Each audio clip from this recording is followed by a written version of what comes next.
Imagine going to a show and only experiencing half of it while the rest of the audience gets to enjoy the entire thing. For millions of Americans, this happens all the time. As WPTV anchor Ashley Walters shows us this afternoon, some have committed their lives to pulling back the curtain to make sure everyone can enjoy.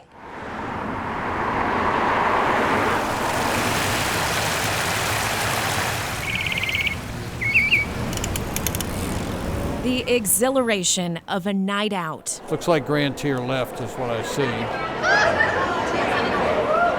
Hi, may I help someone? You know where you're going? I have no idea. The anticipation. You guys need help with your tickets? There you go. Sure. The allure. Would you like anything to drink? Okay, you're all set. Enjoy the show. The cacophony.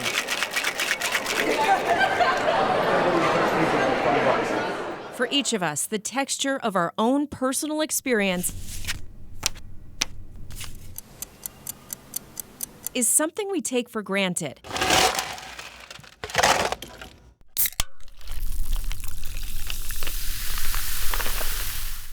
And for some, an evening at the theater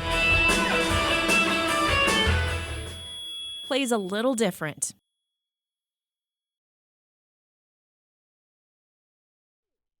Yeah, one thing that really important is to know your audience. In front of a full house at the Kravis Center, Amy Lee Hare is on stage. One of the most challenging things is the show is behind you. It's back there. Not in the show, but she knows all of the parts almost as well as these performers.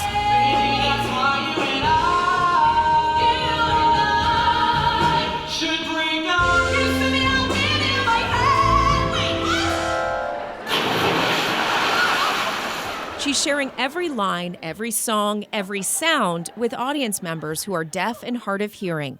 We have to sign the sounds in the show too. If there's thunder and lightning or a cop or whatever, and the horses are going.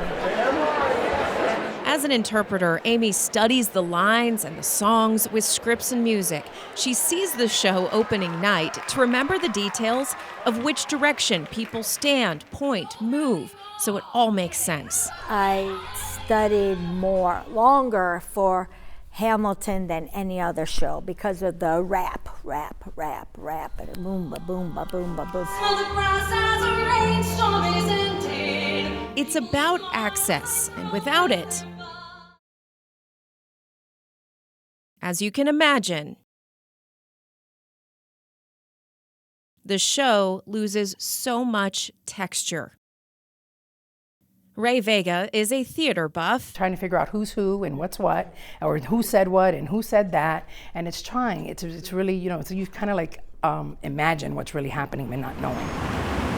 Every season, he goes to at least 4 performances. I can experience it. I can experience the Broadway shows, their costumes, their music, the dancing, everything, the setting, the way it is, and I have that chance because of that. He'd probably be happier there anyway. Producer loves The Bachelorette. It takes tremendous preparation, but it brings to life the complete story. Me? Okay. I'm a Gemini with a double Capricorn moon. They take on the character and the voice of the entertainers, and they match their mode and whether it's happy or sad. But without a sign language interpreter, it's like it just doesn't feel the same because it's hard to follow what's happening on stage. Incredibly, Amy has made theater her specialty. She's been interpreting at the Kravis and several other Florida theaters for 30 years with Hands on Broadway. Both have noticed how even hearing people can't resist the allure. I have noticed that hearing people that sit up in the front, they tend to watch the interpreter as opposed to watching the people on stage because they're very involved, the interpreters. So they kind of get a little distracted. Whenever somebody says a dirty word, I can see the eyeglasses turn to see how's she going to sign that. They cuss and they always look to see how you're going to sign that. And Ray, who also teaches sign language and interprets, asks everyone to consider access for all It gives me a chance to be like anybody else. I love my job. and the importance of sharing a big night out in complete form. Each person has their own character, and each character has their own storyline. And that can apply to ASL as well, because you're singing and dancing, but in ASL, you become the character.